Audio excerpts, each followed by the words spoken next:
നമസ്കാരം. കേരള ടിവിയുടെ എല്ലാ മാന്യപ്രേക്ഷകർക്കും പ്രഥമെന്ന നിങ്ങളുടെ പ്രിയപ്പെട്ട സംഗീത പരിപാടിയിലെ മ്യൂസിക്കൽ ചാറ്റ് ഷോയിലേക്ക് ഹൃദയം നിറഞ്ഞ സ്വാഗതം. നമ്മുടെ പ്രിയപ്പെട്ട അനുശ്രീ കുട്ടി ഇന്നിവിടെ വന്നിട്ടുണ്ട്. ഡയമണ്ട് നെക്ലേസ് എന്ന ആദ്യത്തെ ചിത്രത്തിലൂടെ പിന്നെ അങ്ങോട്ട് ലെഫ്റ്റ് റൈറ്റ് വെച്ച് എങ്ങോട്ടൊക്കെയോ പോയി. ഇപ്പോൾ വെടി വഴിപാട് ആണ് ഈ കുട്ടിയുടെ ഏറ്റവും ലേറ്റസ്റ്റ് ഹിറ്റ് എന്ന് പറയുന്നത്. കുറേ സിനിമാ വിശേഷങ്ങളും വീട്ടുവിശേഷങ്ങളും കൊച്ചു തമാശകളുമായിട്ട് നമുക്ക് ഒരുമിച്ച് ഒരു അരമണിക്കൂർ നേരം കൊച്ചു യാത്രയിൽ പോകണം. അത് ഓട്ടോയിൽ പോകണോ, ലോറിയിൽ പോകണോ, പ്ലെയിനിൽ പോകണോ, സൈക്കിളിൽ പോകണോ, ബൈക്കിൽ പോകണോ, ഏതാണ് അനുശ്വരോട് ചോദിച്ചു നോക്കാം. ഏത് വണ്ടിയിൽ പോകാനാണ് ഏറ്റവും ഇഷ്ടം? ഓട്ടോയിൽ പോവാം. അത്ര ഇഷ്ടമാണല്ലേ ഓട്ടോ? ഓട്ടോയിൽ പോകാറുണ്ട്. ഓട്ടോയിൽ എന്തോരം യാത്ര ചെയ്താലും മതിയാവത്തില്ല നമുക്ക്. എന്തോ രസമാണ്, എന്തോ ഒരു പ്രത്യേകത ഉണ്ട് ഈ ഓട്ടോയ്ക്ക്. അതെയോ? അത് കാറ്റടിച്ച് പോണതിൻ്റെ ആവാം. കാരണം കാറിലൊക്കെ പോകുമ്പോൾ AC ഒക്കെ ഇട്ടിട്ട് ഗ്ലാസ് ഒക്കെ പൊക്കി വെച്ചിട്ടാണ് പോണത്. ഓട്ടോയിൽ പോകുമ്പോൾ നമുക്ക് കാഴ്ചകളൊക്കെ കണ്ട് ഒരൊറ്റ കമ്പി മാത്രമേ ഉള്ളൂ. അതിലിരുന്ന് നമുക്ക് തൊട്ടപ്പുറത്തിരിക്കുന്നത് ഹലോ ഹായ് എവിടെ പോണു എന്നൊക്കെ വേണമെങ്കിൽ ചോദിക്കാം. അങ്ങനെ ശരിക്കും പറഞ്ഞ ഓട്ടോ മിതമായ യാത്ര, എന്താ പറയുക, മിതമായ പൈസയും സാധാരണക്കാർക്ക് എങ്ങോട്ട് വേണമെങ്കിലും പ്രൈവസി ഉണ്ട്.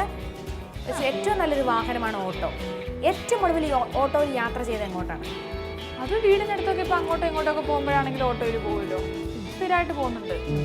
അല്ലാണ്ട് ശരി, ഓട്ടോയിൽ പോകുന്ന കാര്യം ചോദിച്ചോണ്ട് പറയുന്നത് ഓട്ടക്കാരിയാണോ? സ്പോർട്സിൽ സ്പോർട്സിലുണ്ടത്. പിന്നെ ആ ഹൈറ്റ് കണ്ടപ്പോൾ എനിക്ക് മനസ്സിലായി. ഹൈറ്റ് 5'9" ആണോ? 5'6". 5'6". പക്ഷെ നല്ല നീളം ഉണ്ടായിരുന്നു. ഇങ്ങനെ മെലിഞ്ഞതായതുകൊണ്ട് പെട്ടെന്ന് വണ്ണമുള്ളവർക്ക് ഹൈറ്റ് ഉണ്ടെങ്കിൽ തന്നെ തോന്നിക്കൂല. അതാണ് എന്റെ കുഴപ്പം. എനിക്ക് 5'8" ഉണ്ട്, പക്ഷെ തോന്നൂല. നോട്ട് ചെയ്തോളെ ആ പോയിന്റ്. ഇല്ല, പണ്ടൊക്കെ എന്റെ സ്കൂളിലെ ഡ്രില്ല് മാഷന്മാരുണ്ടല്ലോ, നമുക്ക് വെള്ളിയാഴ്ച ലാസ്റ്റ് പീരീഡ് ഡ്രില്ലായിരിക്കും. അയ്യോ, ഞാനൊക്കെ ആയിരിക്കും ഫസ്റ്റ് നിൽക്കുക.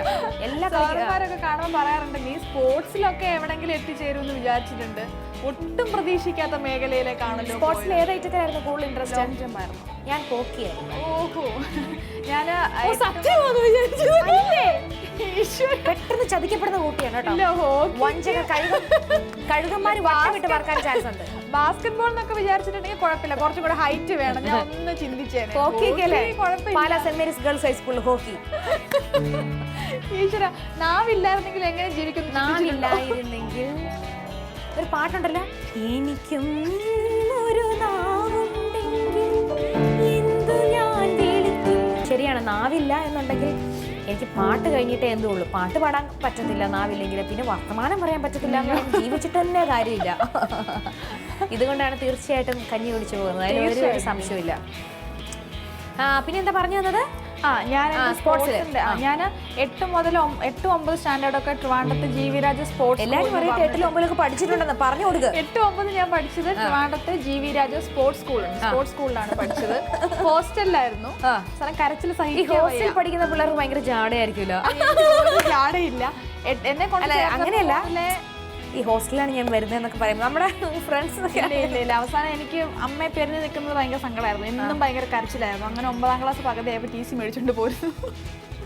അത് GV രാജയിൽ പഠിക്കണമെങ്കിൽ അവർ തന്നെ സെലക്ട് ചെയ്യുകയാണ്. അതായത് എല്ലാ വർഷവും അവസാനം ഒരു കോമ്പറ്റീഷൻ കാണും. ഓൾ കേരളയിലെ സ്റ്റുഡൻസ് അവിടെ വന്ന് മത്സരിക്കണം.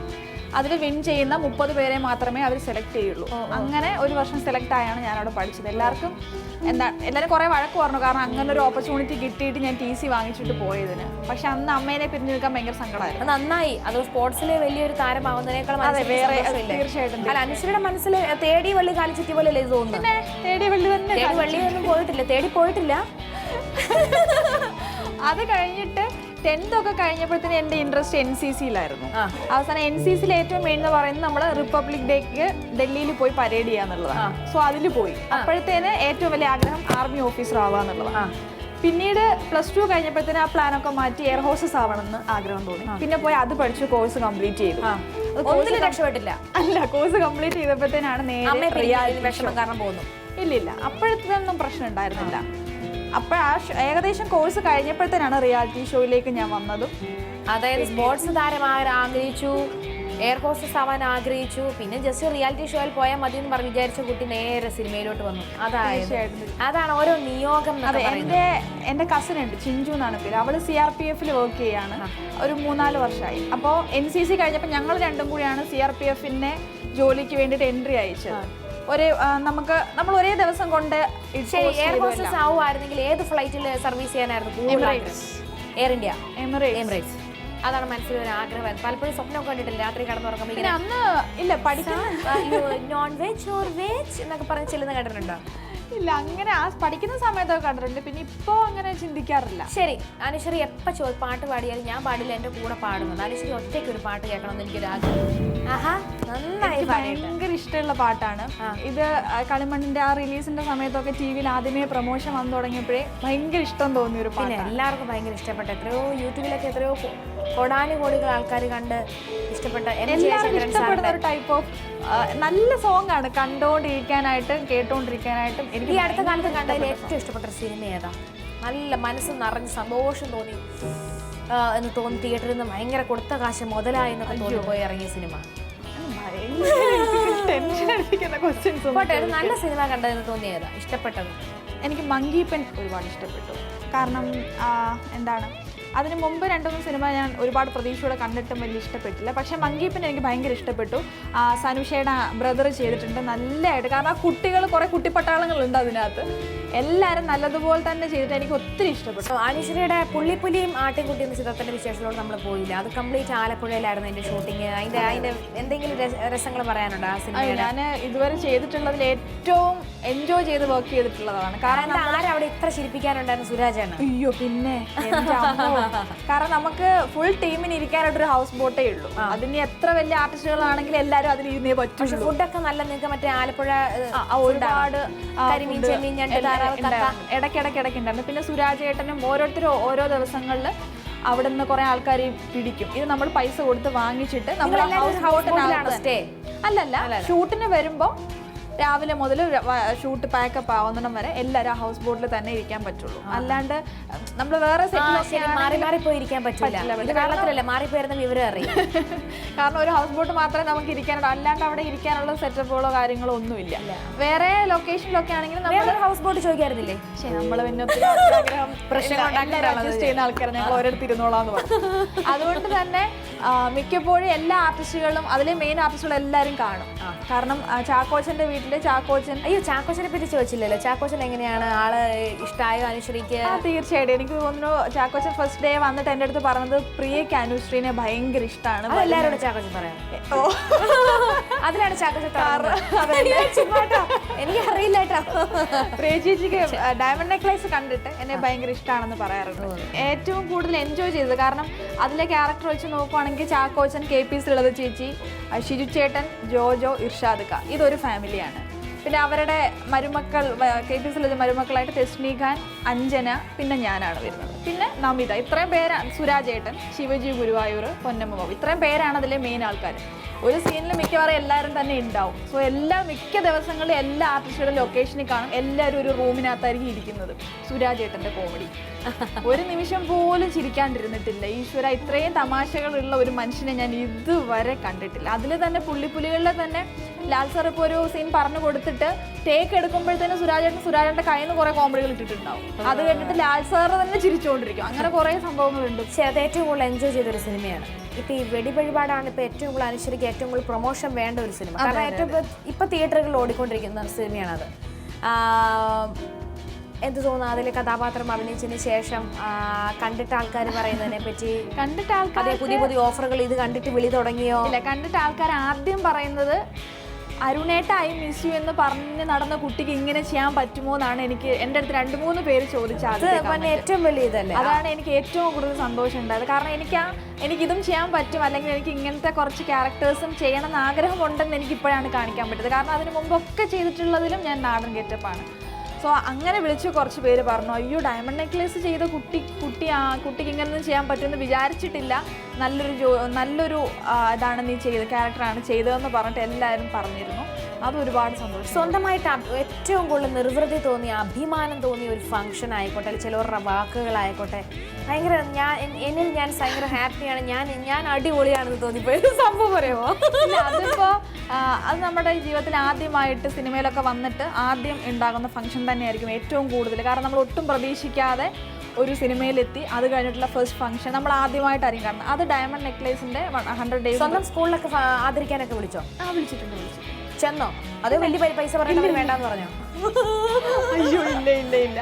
ഇപ്പൊ ഞാൻ 10th വരെ പഠിച്ച സ്കൂളിൽ നിന്ന് ഇപ്പൊ എൻ്റെ അടുത്ത് സാർ പറഞ്ഞിട്ടുണ്ട് ഒരു ഫംഗ്ഷന് നമ്മൾ വിളിക്കും എന്നുള്ളത്. ഞാൻ തീർച്ചയായിട്ടും ഞാൻ വരാമെന്ന് പറഞ്ഞു. Okay okay okay.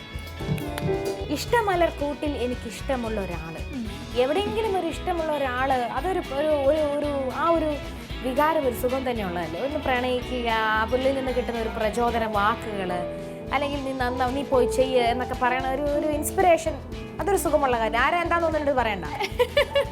ഇല്ല തീർച്ചയായിട്ടും വേറെ ആൾക്കാരെ പറ്റി പറയാൻ, അങ്ങനെ പ്രണയിക്കുന്നവരെ പറ്റി. നമ്മൾ അങ്ങനെയൊന്നല്ല. അയ്യോ അല്ല, പ്രണയം എന്ന് പറയുന്നത് നല്ലൊരു വികാരമാണ്. ഇപ്പം സിനിമയിൽ വന്നു അല്ലെങ്കിൽ ഇങ്ങനെ ഒരു ആർട്ടിസ്റ്റ് ആണെന്ന് കരുതിയിട്ട് നമുക്ക് പ്രണയം ഇല്ലാതിരിക്കണം എന്നൊന്നും ഇല്ലല്ലോ. പ്രണയമുണ്ട് തീർച്ചയായിട്ടും. പ്രണയിച്ചിട്ടും അത് പൂവിനോടാവാം കല്ലിനോടാവാം അങ്ങനെയൊക്കെ ഉണ്ടോ? ഇല്ല, അങ്ങനെ എല്ലാവരും പറയുന്നതാക്കാം.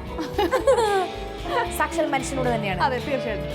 പ്രണയമൊക്കെയോ പ്രണയിക്കാത്തവർ ഇപ്പം സിനിമ നടിയാണെന്ന് കരുതിയിട്ട് പ്രണയിച്ചുകൂടാന്നൊന്നും ഇല്ലല്ലോ. നമ്മൾ മനുഷ്യ സ്ത്രീകളല്ലേ. അല്ല അതാണ് ചോദിച്ചത്. അത് പറയാൻ ആഗ്രഹിക്കുന്നുണ്ടെങ്കിൽ പതുക്കെ വെളിയിൽ വരുത്താൻ വേണ്ടിയാണ് ഞാൻ അങ്ങനെ ചോദിച്ചത്.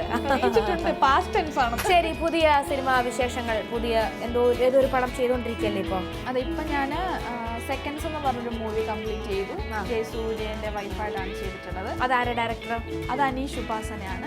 പിന്നീട് വയലാർ മാധവൻകുട്ടി ഡയറക്ട് ചെയ്തിട്ട് നമ്മള് സൗത്ത് ആഫ്രിക്കയിൽ പോയി, കെനിയെ പോയിട്ട് ഇന്ദ്രജിത്തും ഭാമയും. ആകെ ത്രില്ലിലാണ്. കഴിഞ്ഞോ പടം? കഴിഞ്ഞോ? പോയോ? ആഫ്രിക്കയിൽ പോയോ? പിന്നെ കെനിയയിലായിരുന്നു ഷൂട്ട്. നാക്കുപ്പെൻഡ നാക്കുറ്റാക്ക, ഇതാണ് അതിന്റെ ടൈറ്റിൽ. അതെങ്ങനെ ഒരാളോട് പറയും? മറ്റേ ആ പടം കണ്ടോന്ന് പറയണമല്ലോ അങ്ങോട്ടും ഇങ്ങോട്ടും. അത് നമ്മള് കണ്ടു. അതിന്റെ അർത്ഥം എന്നുള്ളത് I love you I want you എന്നാണ്. അങ്ങനെ തന്നെയാണ് പടത്തിന്റെ പേര്. നാക്കുപ്പെൻഡ നാക്കുറ്റാക്ക, അതായത് I love you I want you എന്നുള്ളത് നമ്മൾ കെനിയൻ ലാംഗ്വേജിൽ പറഞ്ഞിരിക്കുകയാണ്. അതാണ് ഇനി റിലീസിനായിട്ട് ഒരുങ്ങി നിൽക്കുന്നത്. നാക്കുപ്പെൻഡ നാക്കുറ്റാക്കു നാക്കുറ്റാക്ക. പിന്നെ ഇപ്പൊ ഏതാ അടുത്ത പടം? സെക്കൻഡ്സ്, ജയസൂര്യ. പിന്നീട് പത്മകുമാർ എന്ന് പറഞ്ഞിട്ട് പുള്ളി ആർട്ടിസ്റ്റ് ആണ്. അതായത് നമ്മുടെ നിവേദ്യം എന്നൊക്കെ പറഞ്ഞ പടത്തിൽ വില്ലനായിട്ട് അഭിനയിച്ചിട്ടുള്ള ആളാണ്. പുള്ളി ഒരു ഫിലിം ഡയറക്ടർ. കൈ നിറയെ പടങ്ങൾ വരുന്നു. തന്നെ വരട്ടെ. പൈസ സൂക്ഷിക്കുന്നത് മറ്റേ ഒരുപാട് പൈസ. പക്ഷെ പൈസ ഒന്നും തരാണ്ട് പോയി അഭിനയിക്കാനും പറ്റില്ലല്ലോ. അതെ തീർച്ചയായിട്ടും. ഞാൻ പക്ഷെ അവരെ പിടിച്ച് ചോദിച്ചു വാങ്ങത്തൊന്നും കിട്ടുന്ന തരട്ടെ. തുടക്കക്കാരാണ്. അതെ, ആദ്യം ഒന്ന് കാലുറക്കട്ടെ എന്ന്. അങ്ങനൊക്കെ പോകുന്നു കാര്യങ്ങൾ. അതിന്റെ പേര് ലൈഫ് പാർട്ട്ണർ എന്നാണ്. ആ ടാക്സ് അടയ്ക്കണം കേട്ടോ.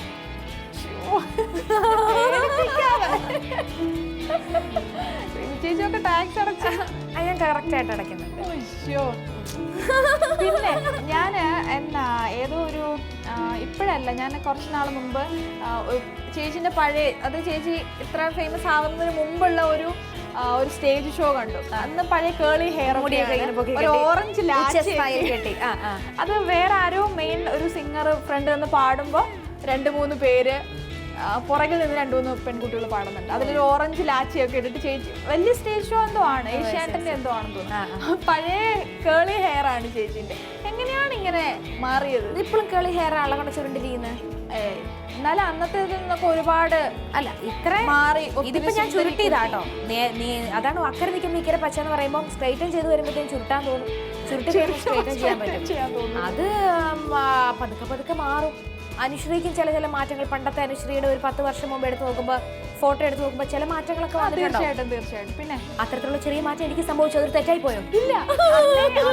ചേച്ചി എനിക്ക് ചാനലിൽ ഇത് ഓർമ്മയില്ല. അന്ന് രാത്രി 10 മണിക്ക് ഒരു ഫോൺ ഇൻ പ്രോഗ്രാം ഉണ്ടായിരുന്നു. എന്റെ ഹലോ ചേട്ടാ, ഒത്തിരി നാളായിട്ട് ഒരു ഫോണിൽ സംസാരിച്ചിട്ട് ഒരാഗ്രഹം, ഒരു ഫോണിൽ സംസാരിക്കാം. ഒന്ന് കോൾ ചെയ്യോട്ട്, ഞാൻ സംസാരിച്ച് നോക്കട്ടെ. ഞാൻ ഇങ്ങനെ നിൽക്കും. അപ്പ 10 മണിക്ക് കേട്ടോ, രാത്രി 10 മണിക്ക്. എത്രയോ എപ്പിസോഡ് വിളിക്കും. നോക്കട്ടെ. ഓക്കെ, ഫോൺ അറ്റൻഡ് ചെയ്യണേ. കാരണം വീണ്ടും പഴയ ലെവലിലോട്ടൊക്കെ വേണമെങ്കിൽ പോവാലോ. അപ്പൊ അതൊക്കെ ഒന്ന് പ്രാക്ടീസ് ചെയ്ത് വെക്കുന്നല്ലേ. ഹലോ ഹലോ, റിമി ചേച്ചിയാണോ? അതെ, ആരാ വിളിക്കുന്നത്? ചേച്ചി, എന്റെ പേര് അനുശ്രീ എന്നാണ്. ഓക്കെ മോളെ, പത്തനാപുരം എന്ന് പറഞ്ഞ സ്ഥലത്ത് നിന്നാ ചേച്ചി വിളിക്കുന്നേ. ഞാൻ അന്നത്തെ സംസാര രീതി കുറച്ചൊക്കെ മാറി, പക്വത വന്നിട്ടുണ്ട് കേട്ടോ. നമുക്ക് ഏത് പാട്ടാ വേണ്ടതാ? എനിക്ക് ചേച്ചിക്ക് ഇഷ്ടമുള്ള ഏതെങ്കിലും ഒരു പാട്ട്. ഓക്കെ, വെച്ച് തരാം. ചിരി ഉണ്ടായിരുന്നു അരമണിക്കൂറിൽ പകുതി സമയം ചിരി ഉണ്ടായിരുന്നു. എന്റെ അച്ഛന്റെ അനിയൻ സ്ഥിരമായിട്ട് കാണുന്ന പ്രോഗ്രാമാണ് ആ സമയത്തൊക്കെ. 2014 അയ്യോ അവിടെ ഒരു മ്യൂസിക് വന്നിട്ടോ, അത് ശരിയല്ല. അതെന്താ ലിജു അങ്ങനെ? അത് പറഞ്ഞപ്പോൾ ആ ഒരു സംഭവം കൂടെ പറഞ്ഞു. അതല്ല, എന്റെ കൊച്ചിന് ഭയങ്കര ഇഷ്ടമാണ് ആ സമയത്ത്. ഇപ്പോഴത്തെ കാര്യം എനിക്ക് അറിയില്ല കേട്ടോ. അപ്പൊ കുഞ്ഞമ്മയൊക്കെ കളിയാക്കുന്നത് ഞാൻ കേട്ടിട്ടുണ്ട് കേട്ടോ. അല്ല, ഇത് പറഞ്ഞത് കറക്റ്റാ. കാരണം ഈ കൈരളിൽ തന്നെ ഒരു ആങ്കർ ഉണ്ട്, രഞ്ജിത്ത്. അപ്പൊ രഞ്ജിത്ത് തന്നെ കണ്ടപ്പോ പറഞ്ഞു, റിമി കാരണം ഞാൻ വീട്ടിൽ നിന്ന് ഇറങ്ങി പോകേണ്ടി വന്നിട്ടുണ്ടെന്ന് പറഞ്ഞു. ഞാൻ ചോദിച്ചു, എന്ത് പറ്റി രഞ്ജിത്ത് അങ്ങനെ? ആ റിമി വിശ്വസിച്ചാലില്ലേ, ഞാനൊരു കാര്യം പറയാം. എൻ്റെ അച്ഛന് റിമിയെ ഭയങ്കര ഇഷ്ടമാണ്. അപ്പൊ അച്ഛൻ എൻ്റെ ഈ ഫോണിൻ പരിപാടി റിപ്പീറ്റേഷൻ ഉൾപ്പെടെ ഇരുന്ന് കാണും. ഈ പുള്ളിക്കാണെങ്കിൽ ക്രിക്കറ്റും കാര്യങ്ങളൊക്കെ വാർത്തയോ എന്തെങ്കിലുമൊക്കെ കാണുന്നുണ്ടെങ്കിൽ രഞ്ജിത്ത് ഇത് വെക്കുമ്പോൾ അച്ഛൻ സമ്മതിക്കത്തില്ല. അങ്ങനെ അവസാനം ഞാൻ ഇറങ്ങിപ്പോയി പറഞ്ഞപ്പോ അച്ഛൻ പറഞ്ഞു, ഇറങ്ങി പോടാ നീ എന്ന് പറഞ്ഞു. അപ്പൊ രഞ്ജിത്ത് എന്ത് ചെയ്തെന്ന് പറയട്ടെ, ഇറങ്ങിപ്പോയി 6 മാസം ഹോട്ടലിൽ താമസിച്ചു. എന്നിട്ടും അച്ഛൻ വിളിക്കാത്തപ്പോൾ തന്നെ വന്നു. സത്യം. പക്ഷെ അതിലൊരു വിഷമിക്കുന്ന കാര്യമാണെങ്കിലും ഇത്തിരി നമ്മളെ ഒരാളെങ്കിലും ഒരാൾ സ്നേഹിക്കുന്നുണ്ടല്ലോ, അതല്ലേ ഒരു പരിചയമില്ല എനിക്ക് ആ അച്ഛനുമായിട്ട്. അതുപോലെ ചിറ്റപ്പനായിട്ട് വലിയ ബന്ധമൊന്നുമില്ല എനിക്ക്. അപ്പൊ ഈ എല്ലാവർക്കും ഒത്തിരി സന്തോഷമുണ്ട്, സഹിക്കുന്നുണ്ട്, ഒത്തിരി സന്തോഷം. അതുപോലെ അനുശ്രീക്കും 2014 ഒത്തിരി നല്ല നല്ല കാര്യങ്ങൾ വന്ന് സംഭവിക്കട്ടെ. ഇനി സെക്കൻഡ്സിനും നീക്കോ എന്താ പറഞ്ഞേ, നാക്കു കക്ക എന്നീ ചിത്രം കെനിയയിൽ ചിത്രീകരിച്ച ഈ ചിത്രവും അതുപോലെ വെടി വഴിപാടും ഒക്കെ കണ്ട് ഈ കുട്ടിയെ മാക്സിമം പ്രോത്സാഹിപ്പിക്കുക. വേറെ വിശേഷമൊന്നുമില്ല, ഞങ്ങളുടെ ഭാഗത്തുനിന്ന് ഒരു ചെറിയ പ്രോത്സാഹനം.